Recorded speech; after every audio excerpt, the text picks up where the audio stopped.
না দেখুন, এই ব্যাপারটা আমি না যাই, কিন্তু আমাদের উচিত প্রত্যেকটা ধর্মকে শ্রদ্ধা করা। আমি একজন হিন্দু, আমি মুসলিম ধর্মকেও শ্রদ্ধা সম্মান করি, খ্রিস্টান, বৌদ্ধ, সব ধর্মকেই শ্রদ্ধা এবং সম্মান করি। এবং আমার কাছে মনে হয় আপনাদের সবারই সব ধর্মকে শ্রদ্ধা করা উচিত, সম্মান করা উচিত। তো ওই ব্যাপারে আমি কিছু বলবো না। ধর্ম যার যার, উৎসব সবার, এটুকুই বলবো। আমি প্রতিবাদ আসলে আমার কাছে, আমার চোখে আসলে ওরকমভাবে পড়েনি, বাট আমি সবসময় সত্যের পক্ষে থাকি, ভালোর পক্ষে থাকি। আমি এখনই বলবো, এখন সবাইকে বলবো। এবং আমি ইদানিং ধরে আমি ফেসবুকে একটু কম অ্যাক্টিভ, যেটা আমি বলবো।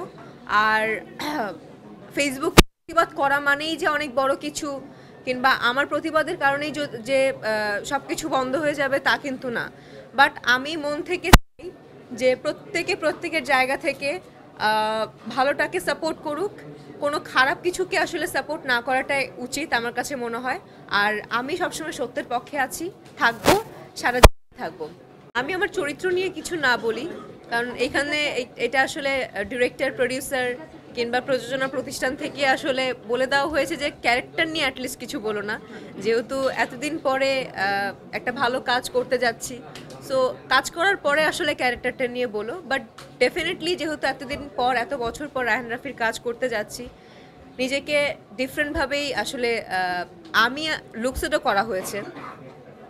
আমি নিজেকেই চিনতে পারিনি যে ইজ ইট মি, এটা কি আসলেই আমি। কারণ এই লুকটা আসলে আমি কখনোই আমি রিয়েল লাইফেও নিজেও দেইনি, এবং কোনো প্রোগ্রাম কিংবা কোনো সিনেমা কোনো কিছুতেই আসলে দেওয়া হয়নি। সো ওই ব্যাপারটাই বলবো যে এই লুক আসলে কখনোই কোনো জায়গায় আমিও দেখিনি, আপনারাও দেখেননি। ব্ল্যাক মানিতে আপনারা দেখবেন। এবং রায়হান রাফির প্রজেক্ট বলে করছি কিনা এটা যদি জিজ্ঞেস করেন, এটা তো একটা আছেই, রায়হান রাফি একটা মানে ব্র্যান্ড হয়ে গেছে। সো রায়হান রাফির ব্যাপারটা তো আছেই, যে না, রায়হান রাফির কাজ বলেই করছি। আরেকটা কথা হচ্ছে গল্প।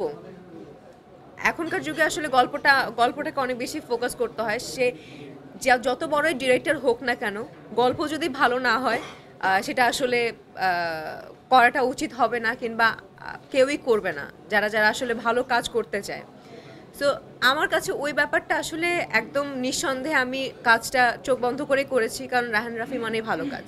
তাদের জন্য কেনাকাটা করে দেওয়া হয়েছে, বাট আমি নিজের জন্য আপাতত কি এবার আসলে কিনিনি এবং কিনবো না, কাজে ব্যস্ত থাকবো।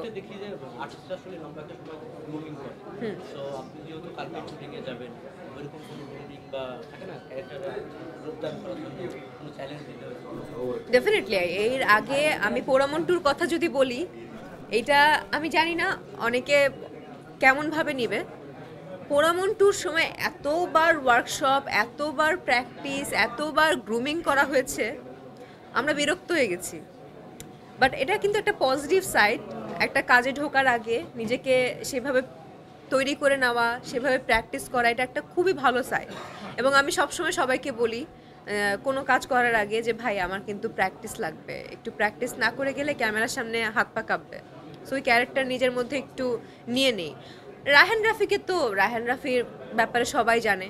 রায়হান রাফি যেই কাজই করে না কেন, ছোট কাজ হলেও সেটা আসলে 1 মাস 2 মাস ধরে গ্রুমিং করে।